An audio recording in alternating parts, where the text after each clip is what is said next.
Bueno, entonces vamos a retomar como los temas básicos que hemos venido hablando. Lo primero que hicimos fue hacer como una caracterización de las marcas de una secta. ¿Qué es lo que caracteriza una secta? Y después empezamos a abordar algunos grupos especiales. Dijimos si realmente podíamos considerar a la Iglesia Católica una secta y nos dimos cuenta que la Iglesia Católica está más emparentada con el cristianismo.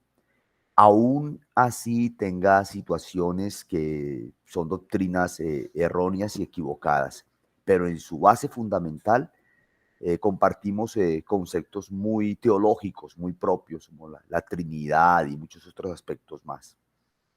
Después empezamos a abordar el tema de los testigos de Jehová, que ha sido un tema también muy interesante. El primer tema que abordamos fue el del concepto. ¿Se acuerdan que yo les decía a ustedes que algo que caracteriza a una secta es una cristología defectuosa? En otras palabras, el concepto que se tiene de Cristo y su obra no es el mejor. Entonces se trata de evaluar a la persona y a la obra de Cristo, presentándolo de diferentes maneras. En el caso de los testigos de Jehová, ya estuvimos estudiando que ellos presentan a Jesucristo como un ser creado. Y estuvimos viendo a través de varios pasajes que la Escritura muestra lo contrario, muestra y declara la divinidad de Jesucristo. El segundo aspecto que tocamos fue un tema también muy importante, que fue el tema que consideramos la semana pasada, que fue el de la inmortalidad del alma. Sobre esto también hay muchas inquietudes, hay cristianos de ciertas comunidades que consideran que la enseñanza de la inmortalidad del alma es el resultado del contacto del cristianismo con la filosofía platónica. Pero nosotros nos hemos limitado a ver las escrituras y estuvimos viendo algunos casos que son muy sorprendentes por la naturaleza y los hechos que los rodean, como fue el caso de Saúl y la divina de Endor, como fue el caso de este relato que hablábamos, que algunos lo consideran que es una parábola o alegoría, pero ya vimos que hay razones de peso para pensar que este no es una parábola, no es una parábola, sino un hecho real del cual el Señor Jesucristo nos está hablando, no en un lenguaje figurado, sino en un lenguaje que Él conoce y de un evento del cual Él fue testigo. Y es la famosa historia del rico y Lázaro. Y tomábamos un versículo en el libro de Eclesiastés, que también lo citan los testigos de Jehová en su librito, que dice que los muertos nada saben. Y después de haber leído pasajes como la historia del rico y Lázaro, la historia de Saúl, y haber considerado otros pasajes, llegamos a la conclusión de que el ser humano, cuando muere, tiene conciencia, ¿cierto? En uno de los argumentos de los testigos de Jehová, que da uno de sus fundadores, no recuerdo si fue el juez Russell, o el juez Rutherford o Russell, dicen que cuando una persona muere, muere su cerebro y por ende si muere su cerebro, muere su conciencia y mueren sus recuerdos. Y por eso el texto de Salomón en Eclesiastés, que los muertos nada saben. Pero en las historias que nosotros leímos de las escrituras, en el primer caso de Samuel siendo invocado, entre comillas invocado, porque ya vemos que él aparece en la escena por la divina de Endor, y en el caso del rico y Lázaro, si algo nos queda muy claro es la conciencia que ambos tienen. Están hablando, están pensando, están conversando, están haciendo peticiones, están haciendo sugerencias. En el caso del rico, diciéndole a Abraham que envíe a alguien para que le hable a su familia y en la conciencia que él tiene de lo que le está pasando. Bueno, si el alma no es inmortal, si el alma simplemente es un cascarón, si simplemente el alma se pierde cuando el hombre muere y se desvanecen sus recuerdos, entonces, ¿qué otras doctrinas son socavadas con esa enseñanza? Entonces vendría la pregunta, ¿existe la necesidad de un castigo eterno si el alma realmente no es inmortal? ¿Qué dice la Biblia en relación con eso? Entonces es otro tema importante. Los testigos de Jehová dicen que una de las enseñanzas que el cristianismo se ha inventado es la del cielo y la del infierno. Ese es un tema que despierta demasiadas preocupaciones, incluso a los creyentes nos cuesta hablar de este tema abiertamente. Algunos cristianos consideran que mencionar que hay un lugar de castigo eterno, ¿por qué eterno en comparación con lo que el ser humano hace aquí en la tierra? ¿Por qué juzgar por la eternidad a un ser humano que vivió 20, 30, 40 años y sopesar un peso eterno por sus pecados? Entonces, ese es otro tema que es importante tocar, pero yo pienso que antes de tocar ese tema, quiero que veamos cómo afecta entonces el concepto de Jesucristo como una persona creada, cómo afectaría su obra, ¿cierto? Entonces, si ustedes tienen la oportunidad de conseguir el librito, esto se lo regalan los testigos de Jehová cuando ahí están en la calle, ellos tienen este librito. Este es el librito como digamos de su teología básica.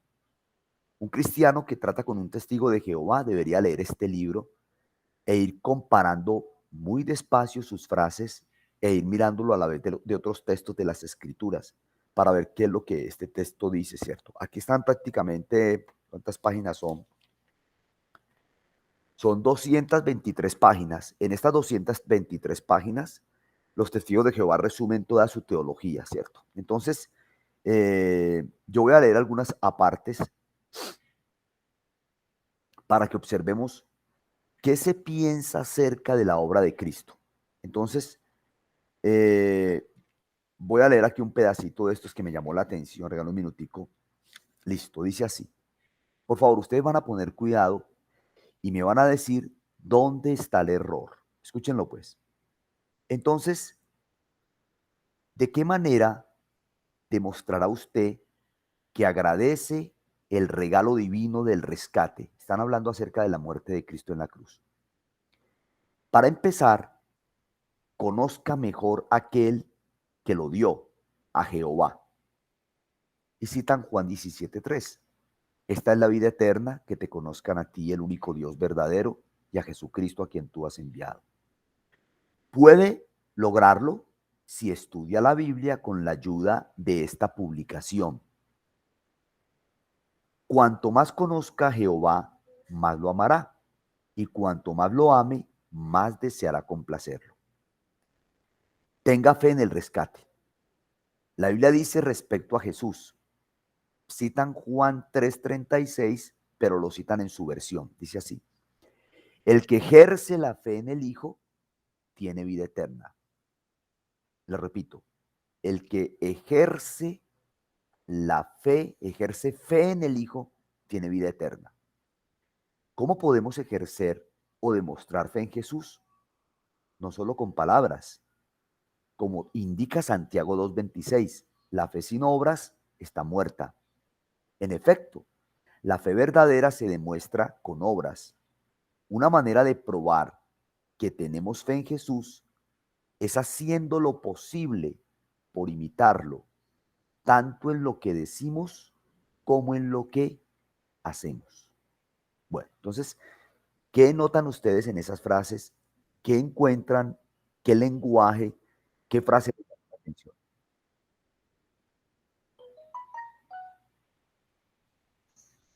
Acuérdense que podemos participar, abrimos el micrófono, comentamos. La idea mía es que yo no me quede aquí dando solamente la lección, porque me interesa saber qué hay en las mentes de ustedes, qué están.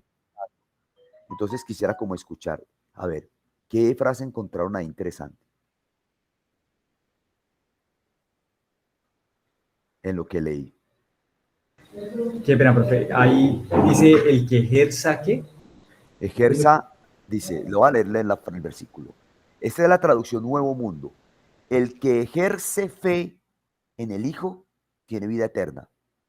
Juan 3:36. ¿Cómo dice en la versión Reina Valera? Dice, el que cree en el Hijo tiene vida eterna. Así dice el texto de Juan 3:36. Entonces, ¿qué notan ahí en esa frase?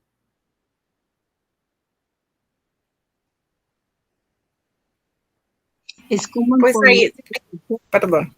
Dale, bien pueda. Dale, Yanni, dale, Yanni, y después Nazli. Ay, ya, qué pena, qué pena. No, Dale. yo lo que veo un poco ahí es como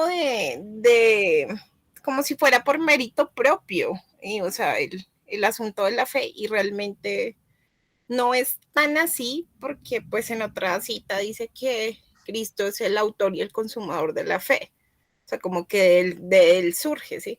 Entonces, pues no es tanto ejercerla a fuerza, sino Él es el que produce la fe en nosotros. Bueno, muy bien. Entonces, ahí está el versículo. El que ejerce la fe, el que ejerce fe en el Hijo tiene vida eterna. Entonces, Yanni dice que se observa que hay un énfasis en la autosalvación, por así decirlo, ¿no? El hombre se puede autosalvar si ejerce la fe. ¿Qué dice Nazli? No estábamos casi como en la misma idea con Yanis, porque es la palabra ejercer.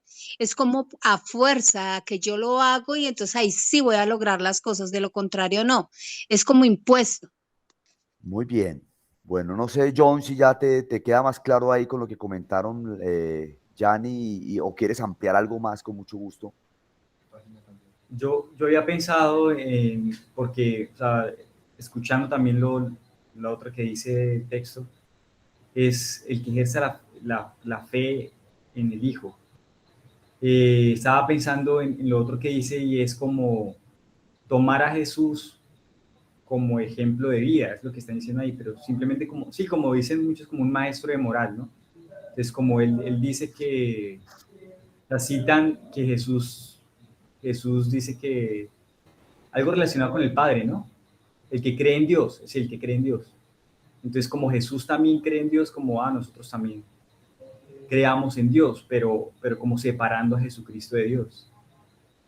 Pero lo que sí me pareció curioso es que, claro, o sea, ellos se apoyan en el Nuevo Testamento, ¿no? O sea, van aquí a Timoteo, a Santiago, a varios lugares, y obviamente eso como que pareciera darles a ellos como que, sí, como que autoridad, pues, en su explicación.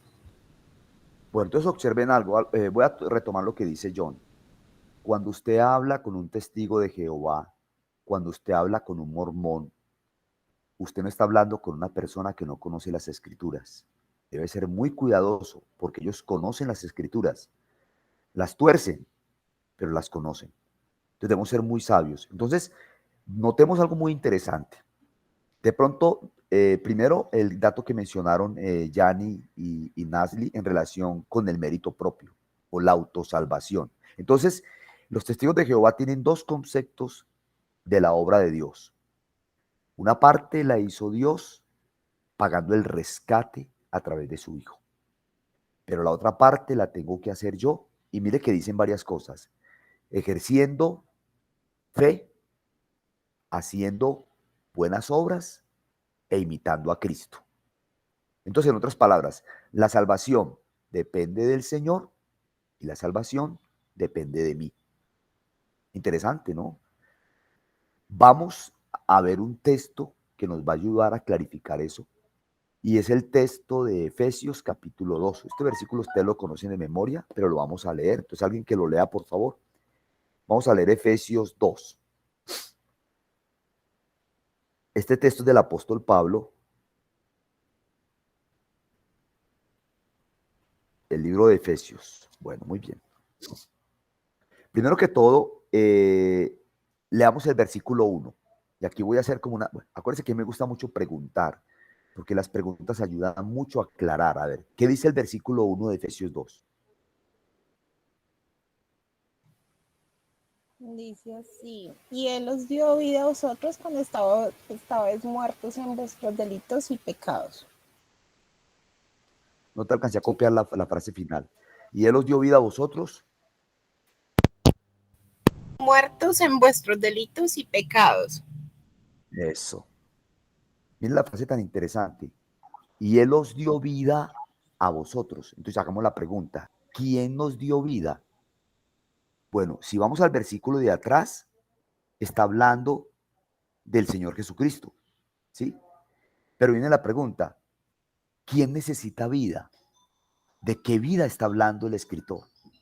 Él os dio vida a vosotros, y mire que dice otra frase, cuando estabais muertos. ¿Muertos en qué? En vuestros delitos y pecados. Entonces, ¿de qué vida está hablando el escritor acá? ¿Y de qué muerte está hablando? ¿A qué se refiere el escritor? Y la pregunta es, si es un muerto, mira lo interesante, ¿cómo está ese muerto? Muerto en delitos y pecados. Muerto en delitos y pecados. ¿Sí? Muy bien. Y dice, está refiriéndose a los creyentes, y dice, en los cuales anduvisteis en otro tiempo, siguiendo ¿qué? La corriente de este mundo, conforme al príncipe de la potestad del aire, el espíritu que ahora opera en los hijos de desobediencia. ¿Sí?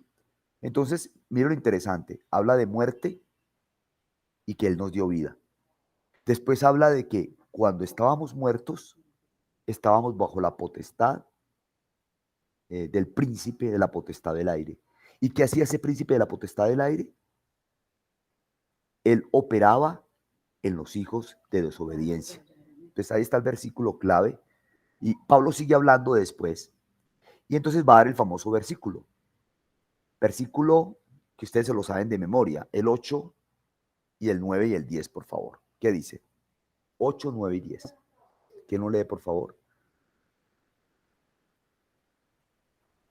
Porque por gracia sois salvos. ¿Sí es esa? Ese es. Sois salvos por medio de la fe, y esto no de vosotros, pues es don de Dios, no por obras para que nadie se gloríe. Bueno, ¿El 10 entonces, también?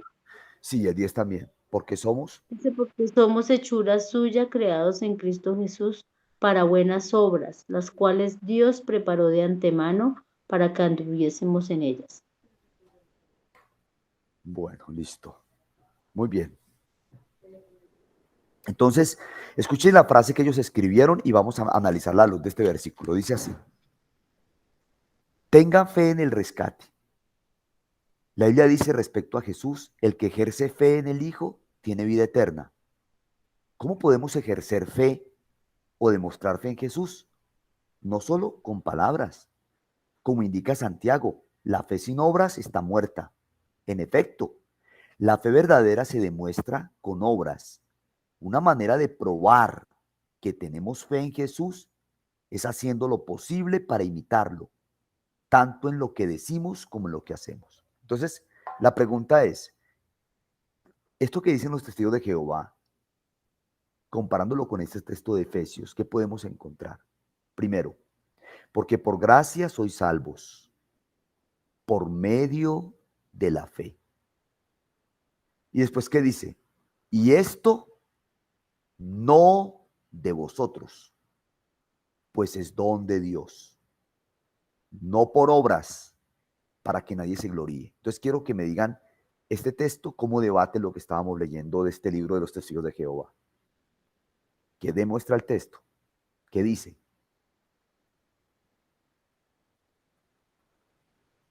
Se agrega, digamos, a la fe, obras como requisito para la salvación. Bueno, entonces mire, interesante, ¿no? Los testigos de Jehová dicen de que la manera de evidenciar la fe, de que soy salvo, es por medio de las obras, y citan un pasaje de Santiago, ¿sí? Un pasaje que dice que la fe sin obras está muerta. Bueno, muy bien. Y la pregunta es, ¿pero Pablo qué está diciendo? Dice que no por obras, para que nadie se gloríe. Y dice que esto no de vosotros, pues es don de Dios. Entonces, hago la siguiente pregunta. Yo sé que sobre esto, incluso los creyentes tenemos posiciones difíciles de conciliar. ¿El hombre se salva por sí mismo o al hombre lo salva Dios? ¿Ustedes qué piensan? ¿Qué dice la Escritura? ¿El hombre se salva por sí mismo o al hombre lo salva Dios? ¿No? El hombre es salvado por Dios porque ahí leímos que estábamos muertos. Bueno, estábamos muertos en delitos y pecados. Muy bien. Y miren lo interesante, entonces las obras, dale, Yanni, bien pueda. Sí, es todo un contraste y una paradoja porque ciertamente sí, la escritura está diciendo que Dios hace la obra y que estamos muertos, o sea que no hay sí, no hay forma. Pero entonces ahí mi pregunta, que ha sido mi pregunta de todos los tiempos, es Sí, el asunto de la voluntad, ¿no? De la voluntad en el hombre.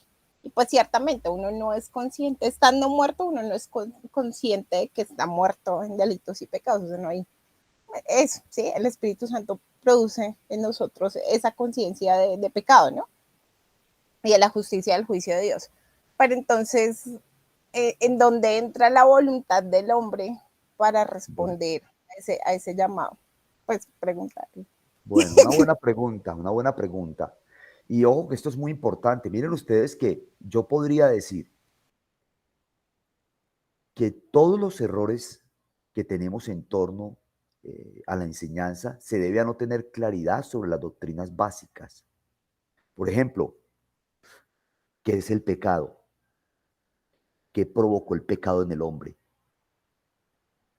¿Cómo es que Dios resuelve el problema del pecado? Eso es muy importante. ¿Qué papel juega la voluntad en esto? Primero que todo, el apóstol Pablo habla de muertos y después dice que el que le da vida es Dios y después dice que ellos son salvos, pero dice que por gracia, no es por mérito propio, porque dice esto no de vosotros, pues es don de Dios, no por obras para que nadie se gloríe. O sea, y dice, nadie se va a salvar por obras. Los testigos de Jehová dicen que sí se van a salvar por obras, que las obras son la evidencia de que son salvos. Y después entonces, ¿qué papel juegan las buenas obras? Pablo lo dice en el versículo que sigue, en el versículo 10. ¿Quién lo lee, por favor? Porque somos...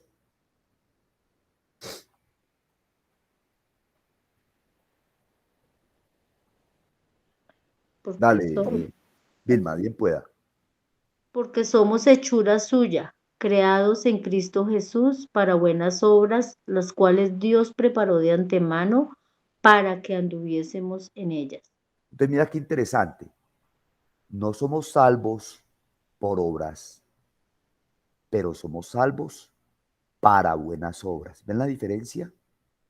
Hay una diferencia en decir que soy salvo por buenas obras, a decir que soy salvo para buenas obras. Incluso lo interesante es que el mismo texto dice que ¿quién ha preparado esas buenas obras? ¿Quién las ha preparado? Dice, las cuales Dios preparó. ¿Y cómo las preparó? De antemano, o sea, con tiempo. ¿Y para qué? Para que andemos en ellas. Entonces, ahí hay armonía, porque uno podría decir, entonces, ¿qué papel juegan las buenas obras en la vida de un creyente? Entonces, vamos a responderlo. Las buenas obras muestran el carácter de quien es salvo. Porque dice ahí que somos salvos para buenas obras, pero las buenas obras no nos pueden salvar. Las buenas obras no muestran la salvación de una persona en el sentido de que lo salven por eso. Eso es un punto muy importante que es importante que tengamos en cuenta. Bueno, pero vendría la pregunta que hace Yanni. ¿Qué papel juega la voluntad en la salvación? Entonces yo quiero hacer la pregunta a ustedes, porque quiero saber qué piensan ustedes. ¿Una persona es salva porque ejercita su voluntad para creer en Dios? ¿O una persona es salva aún a pesar de que no quiere ser salva? ¿Qué piensan ustedes? Ese es otro punto muy importante para aclarar. Vuelvo y Es que, repito la pues, o sea, pregunta. lo que yo Dale. tengo así un poco en mente es el asunto de la gracia irresistible, ¿no? Sí, Pero, está o sea, pensando. viene siendo un poco controversial ambas posiciones. Yo lo que considero es como de Dios ha hecho la obra completa y Dios es el que hace el llamado para salvación. Y que ahí es donde se ejerce, o sea, como que uno ahí sí ejerce, o sí pone la voluntad de responder a ese llamado. Ahí sí uno responde a ese llamado, pero debe haber, o sea, una contundencia de parte de Dios. Es que no sé. No importa. Es Un poco. difícil, es difícil. Bueno, muy bien. ¿Qué dice John? Y el compañero que está ahí, profesor, bien pueda, si quieran compartir, bien pueda. ¿Qué piensan de ese punto de vista? Bueno, yo creo que efectivamente, o sea, Dios pone ese, ese querer, ¿sí? El arrepentirnos, el creer en Cristo. O sea, que completamente la salvación es un don de Dios. Sí, es un don de Dios. Entonces, ya, yo creo que básicamente es eso. Obviamente ahí está como la discusión de, entonces, ¿por qué a Dios a unos les permite creer en Jesús y a otros no? Pero pues, digamos que no vulnera para nada el carácter de Dios, porque finalmente, pues la misericordia es algo que la persona que da la misericordia, pues decide si la da o no, ¿sí? Y no deja de, digamos que, de ser justa, ¿no? Pero sí, yo creo que efectivamente, o sea, creo que es en Romanos que dice que el Señor, ¿cómo es? Amó a Jacob y aborreció a Esaú, ¿no? Entonces, que no dependía de la buena conducta de la persona, ¿no? O sea, de hecho, si uno mira la vida de Jacob, pues sí, uno dice, "Uy, también mintió, sí, era codicioso, quería ganar una posición, sí, pero sí, yo creo lo que dice Romano sobre eso, sobre que es Dios el que nos elige 100%. Pues Bueno, yo muy bien. pienso, hermano, que por ejemplo lo que dice Juan 3:16, ¿no? Pues que con el amor del Señor, Él quiere que nadie se pierda, ¿no? Que tenga vida eterna. Entonces yo creo que pues lo de la voluntad, yo creo que toda persona que conoce del Señor de una vez tiene como claro, ¿cierto? La salvación. Entonces yo pensaría que pues lo de la voluntad sí, pero yo pienso que una persona que conoce de Dios, yo no creo que uno vaya a decir, no, no quiero salvarme o algo así. Yo creo que el Señor de una vez cuando toma a una persona, de una vez, no sé si estoy equivocada, de una vez trabaja en la voluntad de una persona. Bueno, sobre este tema hay dos posiciones. Una posición hace énfasis en la responsabilidad humana y otra posición hace énfasis en la soberanía divina. Entonces, por ejemplo, John, o Juan, porque es Juan en español, John nos dice acerca de cómo la obra de Dios hace que el hombre crea en él y que es a pesar del hombre. O sea, es obra del Señor. Pero Vilma dice otro versículo. Oiga, pero mire que Dios no quiere que nadie se pierda. Dice que de tal manera amó Dios y dice al mundo, no unos poquiticos, no fue a Esaú y a Jacob. Ahí dice que amó al mundo para que, y mire, la invitación es para todo aquel. Ahí no dice para que los elegidos, sino para que todo aquel que en él cree no se pierda, mas tenga vida eterna. Entonces, ese ha sido un punto controversial hasta el día de hoy. ¿Es el hombre autor de la salvación o es Dios el autor de la salvación? Para los testigos de Jehová, la mitad la hace Dios pagando el rescate con Cristo y la otra mitad la hago yo ejerciendo fe. Pero entonces la pregunta es, ¿qué fue lo que le pasó al hombre cuando cayó? ¿Qué le pasó al hombre cuando pecó? Entonces yo le voy a hacer una pregunta. Cuando Adán pecó y Eva y sus ojos fueron abiertos y descubrieron que estaban desnudos, les hago una pregunta. ¿Qué hicieron? ¿Qué fue lo primero que hicieron? Ir donde Dios, cuando escucharon la voz de Dios, Esconderse, ellos se escondieron, ¿no fue? escondieron. Entonces la Sí, pregunta es, ¿qué pasó cuando escucharon la voz de Dios? se asustaron, Y le hago una sintieron pregunta, vergüenza. ¿por qué si estaban enseñados a ser visitados por Dios y si Dios se paseaba en medio del huerto y hablaba con ellos? ¿Por qué la voz de Dios? Dice el texto ahí, y entonces se escuchó la voz de Dios llena de ira y de rabia por lo que Adán y Eva habían hecho y vino en su búsqueda para castigarlos. ¿Dice eso el texto? No. El texto dice, oyeron pues, voy a leer el texto, pues me gusta mucho irme a la cita porque en ocasiones uno se desvía con el texto, dice, oyeron la voz de Yahvé Dios que se paseaba en el huerto al aire del día y el hombre y su mujer se escondieron de la presencia de Yahvé Dios entre los árboles del huerto. Mire, escucharon su voz como siempre la habían escuchado.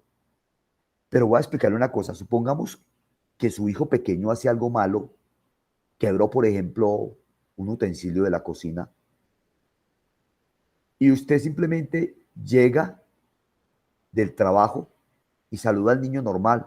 Camilo, ¿cómo estás? ¿En qué está pensando Camilo? ¿En que la voz del papá le produce placer o le produce miedo? ¿Qué es lo que hizo que Camilo reaccionara diferente? Miedo. El Miedo, temor. porque sabía que no había actuado bien. Entonces, mire lo interesante. Culpa, vergüenza, miedo. Eso no lo conocían Adán y Eva. No conocían ni la culpa, ni la vergüenza, ni el miedo. Ahora viene la pregunta. ¿Quién toma la iniciativa de buscar a quién? Adán y Eva se ponen a conversar y dicen entre ellos, oiga, lo que hicimos no fue correcto. Acabamos de escuchar la voz de Dios. Hablemos con Él.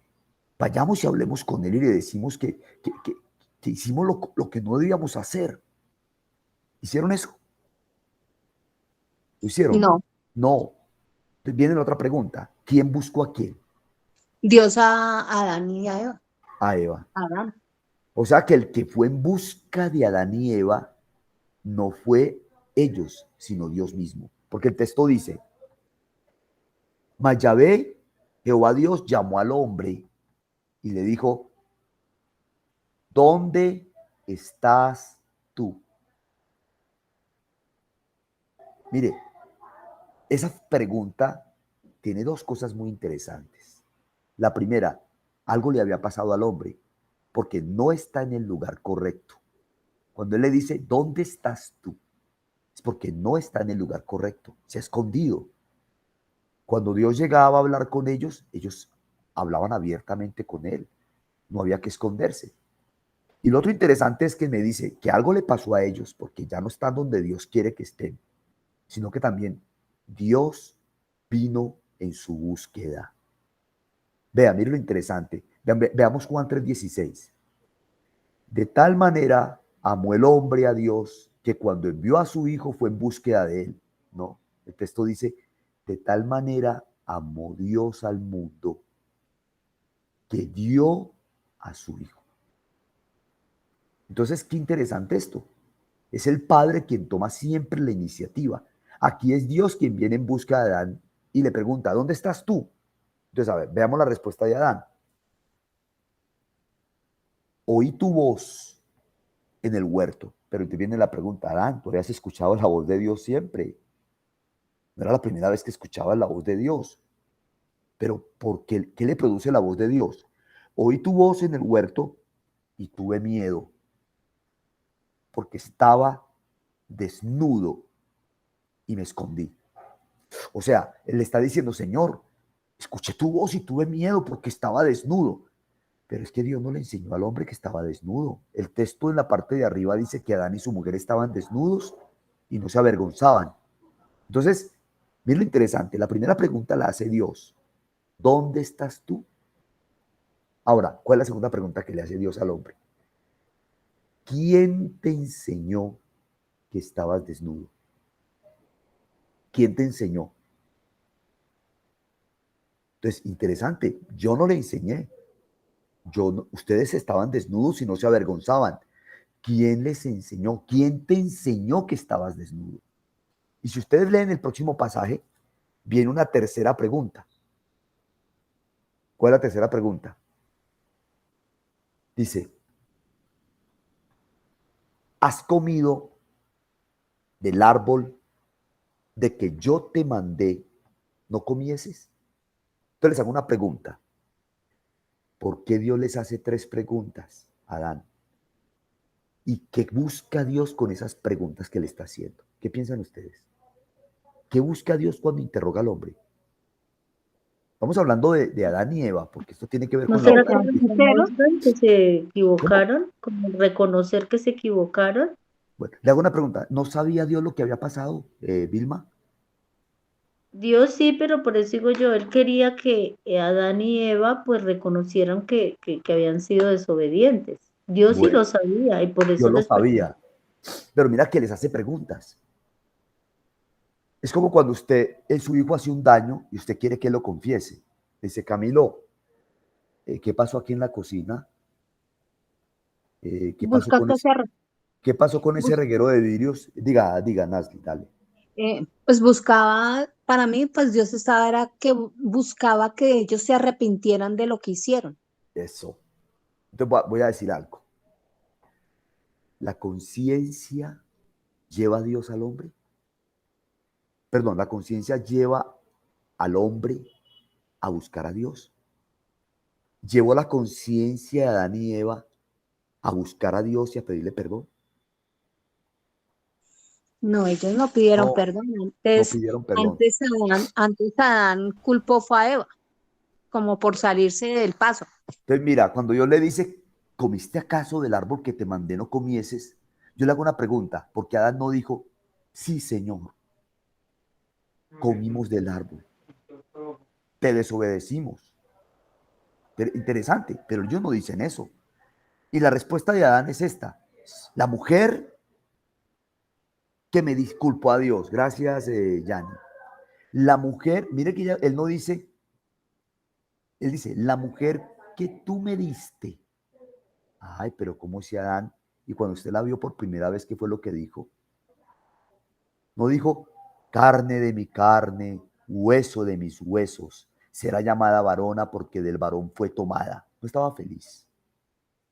Y no dijo, y no habló del enunciado del matrimonio. Por tanto, dejará al hombre a su padre y a su madre y se unirá a su mujer. ¿Y es donde está ahora rechazando lo que Dios le dio? No fue Dios el que dijo que no era bueno que el hombre estuviera solo. Entonces le está echando la culpa a Dios. Entonces, qué tremendo esto.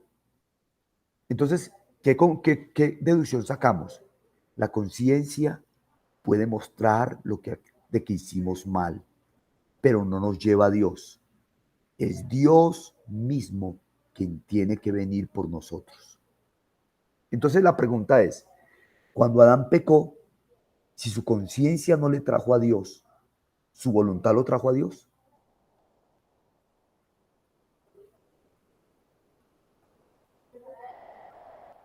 ¿Qué piensan?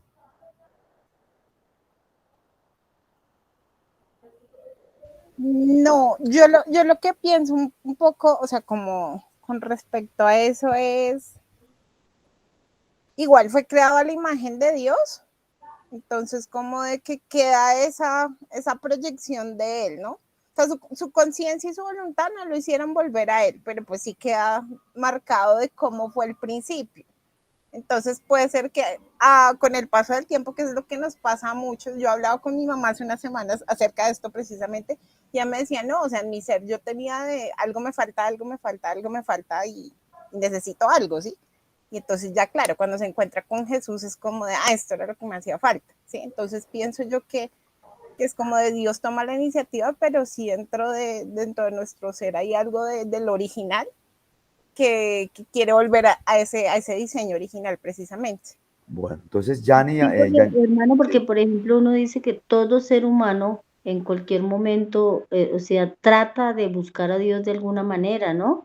bueno, Y pues uno hablar de la conciencia, o sea, uno siempre ha pensado, uno dice, pues sí, le remuerde la conciencia, personas que no conocen de Cristo. Yo por lo menos siempre he creído que los inquietará y pues uno dice es la conciencia, pero pues no sé ahí cómo se podría. bueno.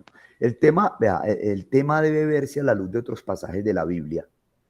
Y, por ejemplo, lo que dice Yanni, que en el hombre queda un vestigio de eso que Dios hizo en el hombre. O sea que el hombre no ha perdido del todo la imagen y semejanza de Dios. ¿Por qué? Por ejemplo, cuando el apóstol Pablo dice en Romanos 1 que los hombres que no conocen la ley tienen la ley escrita ¿dónde? La conciencia. En sus conciencias.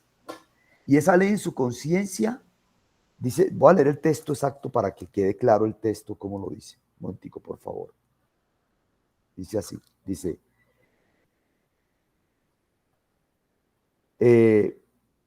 Porque cuando los gentiles que no tienen ley, eso es Romanos 2:14, hacen por naturaleza lo que es de la ley, estos, aunque no tengan ley, son ley para sí mismos, mostrando la obra de la ley escrita en sus corazones, dando testimonio su conciencia y acusándoles o defendiéndoles sus razonamientos.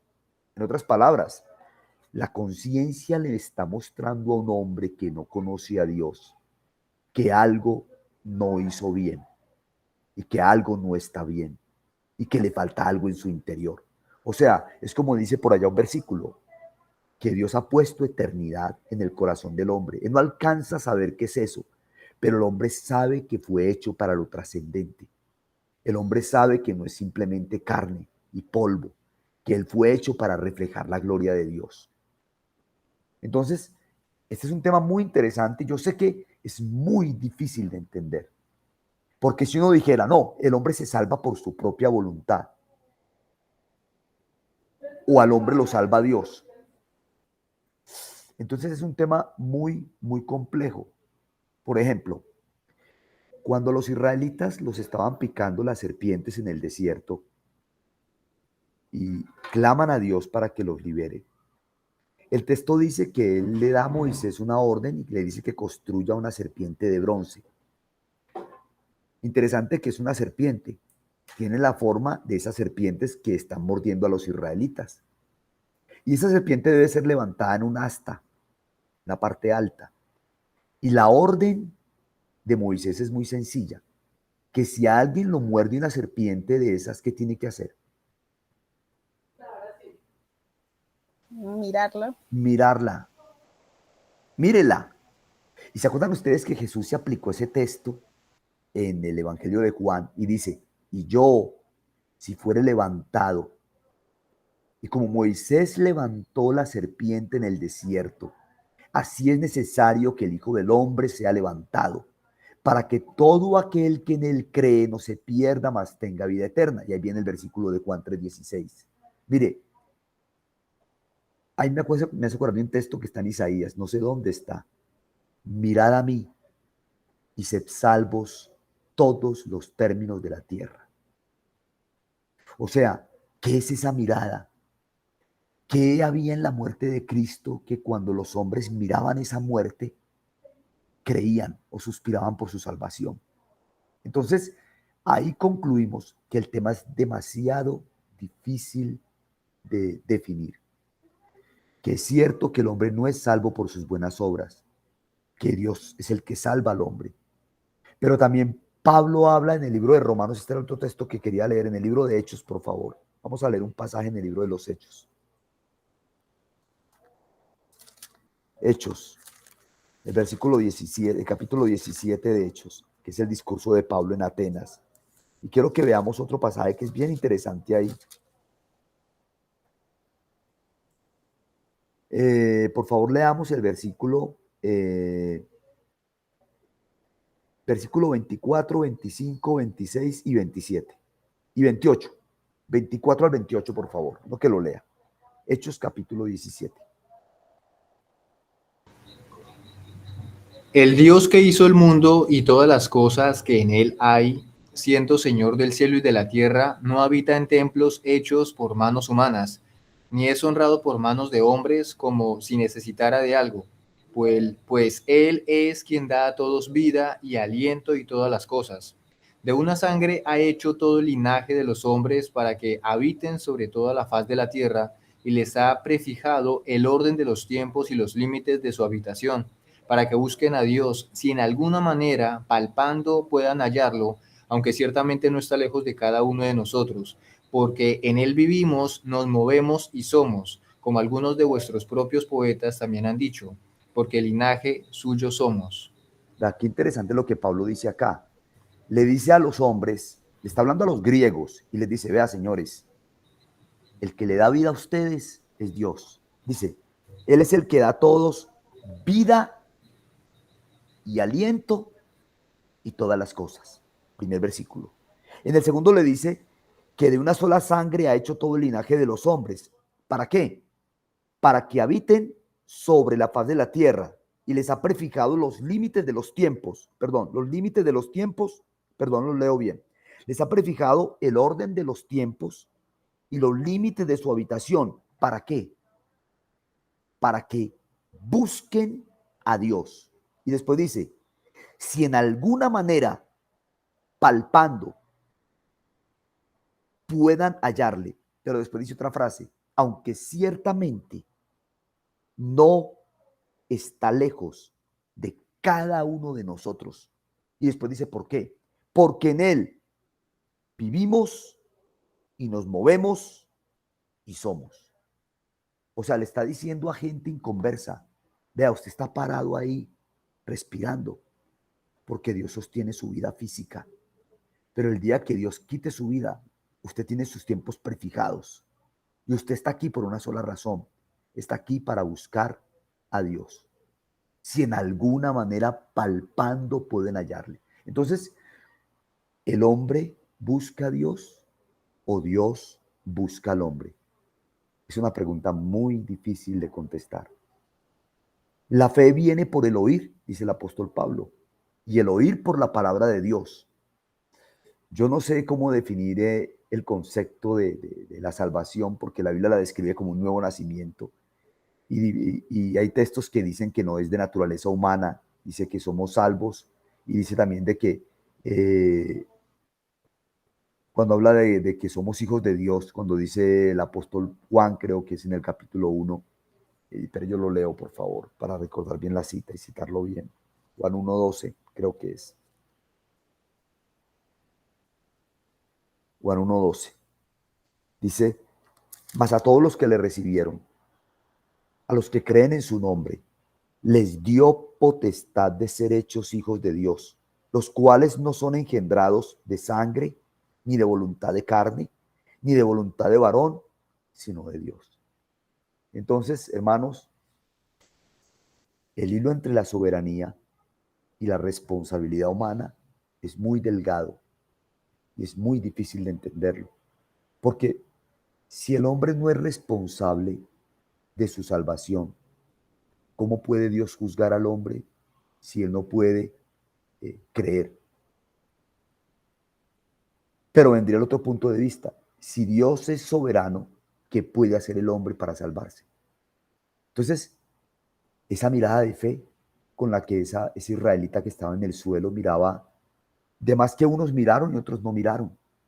Otros no le creyeron a Moisés y dijeron simplemente mirando una serpiente en una estaca, en un asta. Pero el versículo, la orden de Dios era muy sencilla. Cualquiera que sea mordido, mire. Y el que mire, vivirá.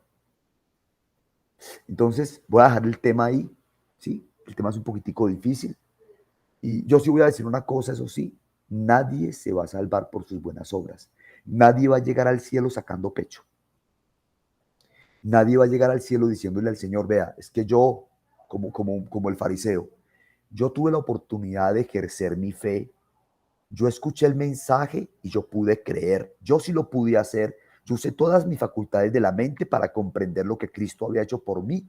Y por esa razón yo estoy aquí en la presencia de Dios. Nadie dirá eso en la presencia de Dios. Tanto una persona que cree que Dios le ha salvado por su soberanía, como una persona que sabe que le ha buscado de corazón, en el fondo atribuyen la salvación a Dios. Ninguno de los dos se va a jactar de hecho. Ninguno de los dos se va a decir que es por mérito propio. ¿Quién de nosotros puede decirle al Señor, Señor, yo soy salvo porque en un momento dado yo logré entender lo que tú hiciste en la cruz y yo me decidí a creer en Cristo? No, ningún creyente va a decir eso. Va a decir, Señor, incluso cualquier persona, sea que crea en la soberanía de Dios o que crea en la responsabilidad humana para salvarse, hablará con arrogancia delante de Dios, atribuyéndose a sí mismo lo que es por obra de Dios. Bueno, yo quiero dejar ahí como un espaciecito. Yo sé que el tema es bastante complicado. Pareciera que uno genera más dudas que respuestas, pero ¿qué conclusiones sacan del tema que hablamos en torno al origen de la salvación? Bien pueda, para que podamos cerrar. Ya estamos a 3 minuticos de cerrar. Profe, yo solamente me gustaría compartir Romanos 9, 14 en adelante, algunos versículos, dice, ¿qué diremos entonces? ¿Que hay injusticia en Dios? De ningún modo, porque Él dice a Moisés, tendré misericordia del que yo tenga misericordia y tendré compasión del que yo tenga compasión. Así que no depende del que quiere ni del que corre, sino de Dios que tiene misericordia. Porque la Escritura dice a Faraón, para esto mismo te he levantado, para demostrar mi poder en ti y para que mi nombre sea proclamado por toda la tierra. Así que del que quiere tiene misericordia y al que quiere endurece. Me dirás entonces, ¿por qué pues todavía reprocha a Dios? Porque ¿quién resiste a su voluntad? Al contrario, ¿quién eres tú, oh hombre, que le contestas a Dios? ¿Dirá acaso el objeto modelado al que lo moldea, ¿por qué me hiciste así? El 22, ¿y qué si Dios, aunque dispuesto a demostrar su ira y hacer notorio su poder, soportó con mucha paciencia a los vasos de ira preparados para la destrucción? Lo hizo para dar a conocer las riquezas de su gloria sobre los vasos de misericordia que de antemano él preparó para gloria, es decir, nosotros, a quienes también llamó, no solo de entre los judíos, sino también de entre los gentiles. Listo, quería compartir. Muy bien. Entonces, mira lo interesante. Ese es un pasaje muy tremendo en torno a la soberanía de Dios. De quien quiere tiene misericordia. Pero ¿sabe que noto una cosa en el versículo de John? Aprovechando que lo citas. Si lees el versículo, versículo 21 dice, versículo 21 dice, ¿y qué? Perdón, o no tiene Dios potestad, perdón, o no tiene potestad el alfarero sobre el barro para hacer de la misma masa un vaso para honra y otro vaso para deshonra. Y mira la frase que dice acá, ¿y qué? Si Dios, queriendo mostrar su ira y hacer notorio su poder, soportó con paciencia los vasos de ira preparados para destrucción, y para hacer notorio las riquezas de su gloria, los mostró para con los vasos de misericordia que él preparó de antemano para su gloria. Entonces viene la pregunta. Dice el versículo 22 que Dios preparó los vasos de ira o que Dios los soportó. ¿Qué dice el versículo 22? Dice, y que Dios, queriendo mostrar su ira y hacer notorio su poder, soportó con mucha paciencia los vasos de ira preparados para destrucción. Pero mira que el texto no dice preparados por él para destrucción. Pero lo interesante es que cuando habla de los vasos de honra, dice, y para hacer notoria las riquezas de su gloria, las mostró. ¿Para con quién? Para con los vasos de misericordia. Pero ¿cómo termina el texto? Que él preparó de antemano para gloria. Entonces me llama la atención eso. Están los vasos de misericordia y están los vasos de ira. Los vasos de ira él los soporta. Los vasos de misericordia él los prepara. Pero la pregunta es, al final de cuentas, ¿de quién depende la salvación? Es una pregunta muy interesante. Yo sé que sobre esto hay mucha tela para cortar. Ahora Yanni mencionaba lo de la gracia irresistible. Yo tuve la oportunidad de leer un libro de Spurgeon que me volvió un 3. Se llama No hay otro evangelio. Y Spurgeon era una persona muy convencida de que la salvación solamente era exclusiva de Dios y que el hombre no hacía absolutamente nada para salvarse. Y sé que sobre este tema existe un prejuicio, el llamar a las personas que creen en esta doctrina, llamarlos calvinistas. Calvinista es aquel que cree que la salvación pertenece exclusivamente a Dios y que descansa en su soberanía y que el hombre no tiene que hacer absolutamente nada para salvarse.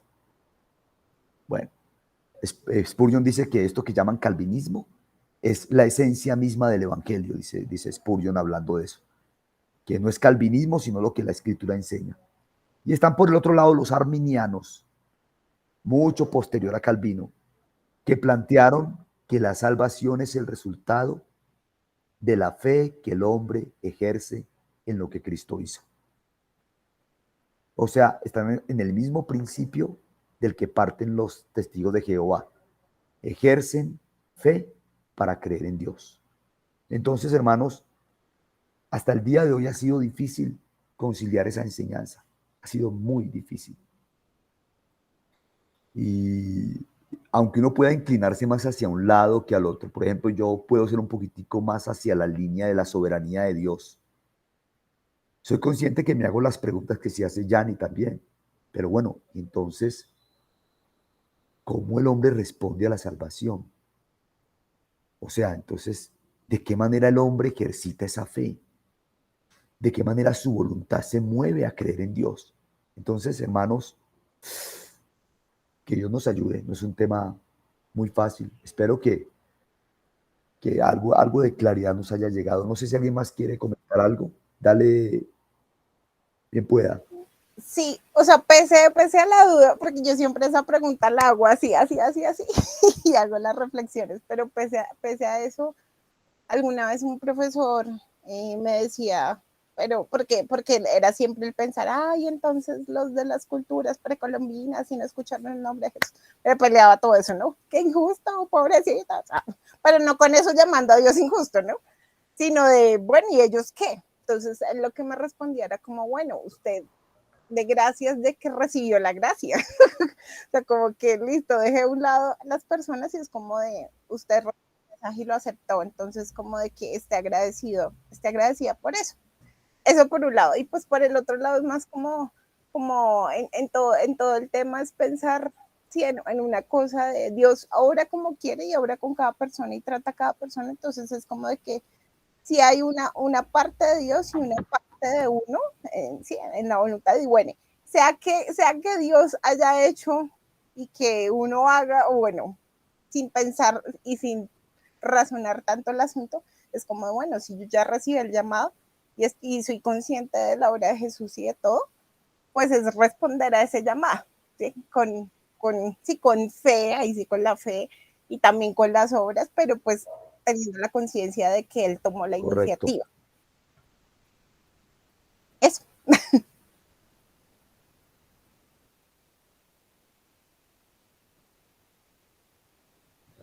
¿Listo ya?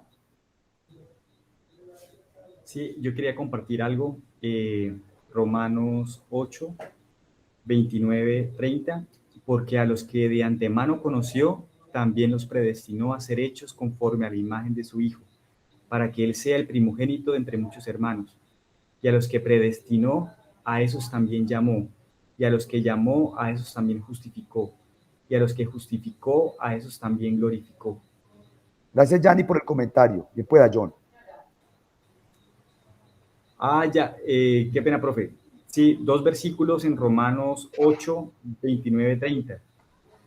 Dice, porque a los que de antemano conoció, también los predestinó a ser hechos conforme a la imagen de su Hijo, para que Él sea el primogénito entre muchos hermanos. Y a los que predestinó, a esos también llamó. Y a los que llamó, a esos también justificó. Y a los que justificó, a esos también glorificó. Digamos que yo creo que ahí es como muy evidente, ¿no? Que toda la obra la hace el Señor. Gracias, el Señor. Y que ayuda a perseverar a quienes llaman, ¿no? A quienes, o sea, toda la obra la hace el Señor de principio a fin, ¿no? Correcto. Entonces, hermanos, yo sé que es un tema muy difícil el que tocamos hoy. Nadie tiene la última palabra sobre el tema. La soberanía divina está en las Escrituras, pero la responsabilidad humana también está en las Escrituras. Dios va a juzgar al mundo con justicia, eso dice la Escritura.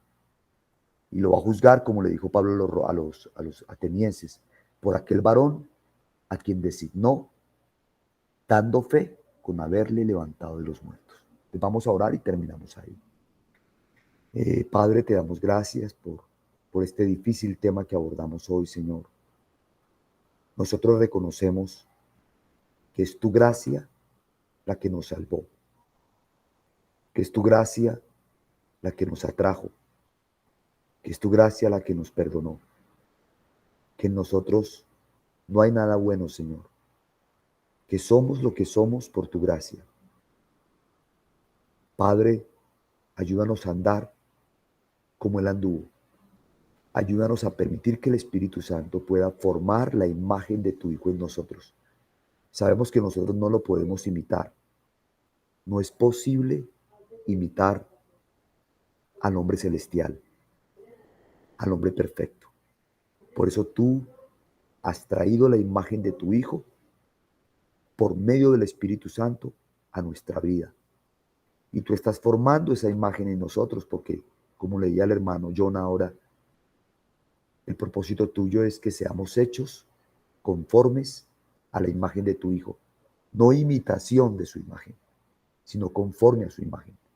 Ayúdanos, Señor, a vivir para ti. Gracias por este tiempo que hemos tenido. Permite que tengamos un buen receso, un buen descanso y que nos conceda la oportunidad de volver nuevamente a abordar el tema de las sectas y danos sabiduría, Señor. Te damos gracias en el nombre de Cristo Jesús. Amén.